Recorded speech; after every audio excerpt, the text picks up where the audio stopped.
Ya, saya tinggal di Jakarta Utara. Jadi saya baru sampai sekitar setengah jam yang lalu di rumah. Ketepatan tadi pas mau gladi resik, Pak Hardi, kami zoom sebentar. Posisi saya lagi di rumah sakit memang. Tapi hari ini saya sudah sampai di rumah ke setengah jam yang lalu. Jadi betul apa kata Pak Ardi tadi, bahwa istri saya cuci darah 2 kali ya, bukan 1 kali, 2 kali seminggu, Rabu dan Sabtu. Karena luar biasa. Istri saya ini sakit kanker serviks dan ginjal. Jadi dua-duanya masuk dalam stadium akhir. Tetapi itu betul kata Pak Ardi, saya tidak menjalankan lip. Dari semua orang-orang yang mempunyai alasan, saya yang paling beralasan harusnya. Tetapi tidak, kalau saya mau jadikan itu sebagai cambuk, malah sebagai sesuatu yang mendorong saya, dan itulah yang menjadi satu alasan kenapa saya harus sukses. Jadi buat kita semua, rekan-rekan sekalian, kalau kita mau berhasil di Live Good ya, temukan dulu satu minimal alasan kenapa Bapak Ibu harus sukses di Live Good. Temukan dulu. Sehingga itu yang menjadi spirit kita untuk melakukan, melewati setiap rintangan yang akan ada kita hadapi. Itu. Jadi bukan ekonomi, terutama 1 tahun terakhir sejak istri sakit. Dan ketika saya menemukan Live Good, saya berkata, Tuhan, ini adalah jalan terbaik. Saya tidak mungkin tinggal diam, langsung atau menerima keadaan begitu saja, tidak. Tapi saya berkata, Hebron, kau bangkit, kau tunjukkan bahwa kau mampu keluar dari situasi ini. Saya tidak menjadi alasan apapun. Sehingga saya berusaha untuk menjadi contoh buat teman-teman yang saya rekrut. Kalian bebas, waktu kalian banyak. Saya jadi ibu rumah tangga. Kenapa saya bilang jadi ibu rumah tangga? Saya harus kerjakan semua pekerjaan di rumah, mulai cuci piring, menyapu, masak, belanja, cuci pakaian, segalanya.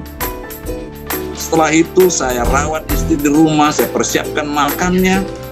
Terus saya juga harus membawa dia, mendorong dia pakai kursi roda ke rumah sakit Warawiri, cuci darah, kadangnya.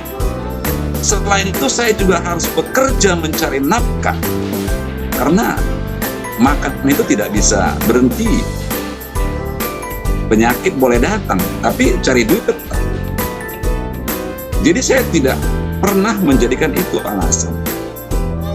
Karena saya itu punya suatu gambaran atau suatu kerinduan bagaimana saya ini bisa hidup bebas finansial. Di usia saya nggak mungkin lagi bisa bekerja untuk di perusahaan, dan juga tidak ada lagi tenaga, semakin hari semakin berkurang karena usia. Lalu kalau saya harus bekerja mengandalkan otot, rasanya juga itu semakin tidak mungkin karena tenaga pun semakin berkurang. Itu yang saya tertimbul dalam hati buat Bapak Ibu saudaraku yang terkasih di seluruh penjuru Indonesia, dari Sabang sampai Merauke. Suatu kebanggaan tentunya malam.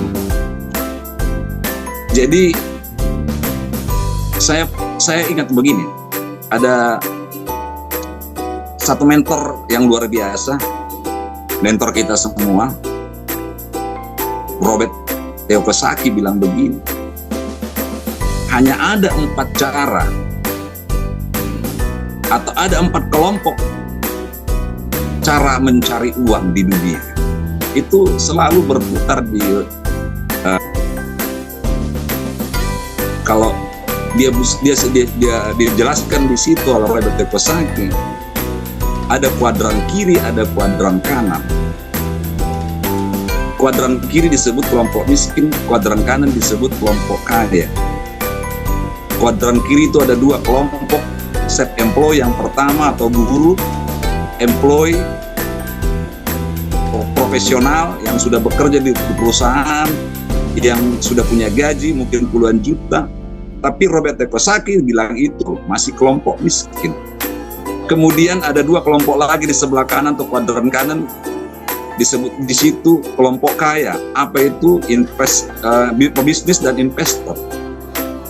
Jadi saya selalu merenung, kayak mana caranya saya harus bisa pindah ke kuadran kanan. Saya sudah coba segala macam cara bermulti level tradisional, gagal lagi, jatuh lagi, gagal lagi, dan karena emang saya pengen berada di kuadran kanan ini. Tapi hari ini saya menemukan itu, cara itu lewat Live Good. Dan saya yakin saya akan pindah ke kuadran kanan. Kenapa? Kalau kita tinggal di kuadran kiri, di kelompok miskin tadi, ya mohon maaf ya, bukan saya yang bilang, tapi ini Robert Kiyosaki. Anda yang mungkin masih sudah bekerja, sudah punya gaji 10 juta, 20 juta, kalau Robert Kiyosaki itu bisa masih dibilang kelompok miskin. Alasannya atau buktinya bagaimana? Kalau contoh begini, kalau besok saya sudah Krondeman, saya sudah punya gaji 1 miliar per bulannya. Kalau Anda yang bekerja di perusahaan sebagai karyawan profesional, padahal Dr. Robert bilang itu kelompok miskin, saya ajak jalan-jalan ke Australia, saya yang bayarin pesawat, saya bayarin hotelnya, saya kasih makannya, pulang pergi, saya kasih fasilitas. Tapi saya bilang, ayo 3 bulan. Nggak mau pasti. Kenapa? 3 bulan bos, kalau ikut saya ke luar negeri, walaupun difasilitasi, pulang dari sana dipecat. Kalau dipecat bagaimana? Miskin lagi. Ya, itu buktinya. Baru saya mengerti, oh iya. Jadi yang benar harusnya ada di kelompok kanan, bisnis. Kelompok kanan itu mempunyai bisnis. Ya, punya 5 pom bensin, punya 5 Indomaret atau Alfamart, punya perusahaan pabrik. Nah, itu pebisnis. Tapi buat kita bagaimana caranya untuk punya 5 pom bensin, punya 5 Indomaret? Gak mungkin kita nggak punya dana miliaran, ratus miliar. Ya, kalau seperti itu memang iya. Tapi hari ini kabar baiknya adalah bahwa Live Good itu menjadi satu kapal buat kita semua untuk pindah ke kuadran kanan, memiliki franchise yang namanya Live Good. Oke? Live Good ini dengan modal 850, maintenance 160, kita sama aja sudah memiliki franchise kelas dunia. Nah, ini yang saya cari selama ini. Saya memiliki kelas dunia, di mana ketika saya hanya dengan 850, terus maintenance cuma 160, saya memiliki franchise kelas dunia. Hasilnya bukan juga ratus ribu, 10.000 juta. Selama saya konsisten mengerjakan itu, saya juga bisa sampai kepada Diamond, bahkan Crown Diamond. Bisa juga nanti mengikuti jejak dari Pak Sugeng, Dr. Sugeng, dan juga Pak Ardi. Nah, itu impian saya justru di sana, karena saya selalu berusaha tadi bagaimana cara mencari bisa pindah ke kuadran kanan tadi. Jadi saudaraku yang terkasih dalam saudaraku ini yang saya kasihi, kita tetap semangat ya, kita tetap semangat ya, jangan jadikan alasan apapun dalam hidup ini masalah-masalah itu menjadikan kendala buat kita.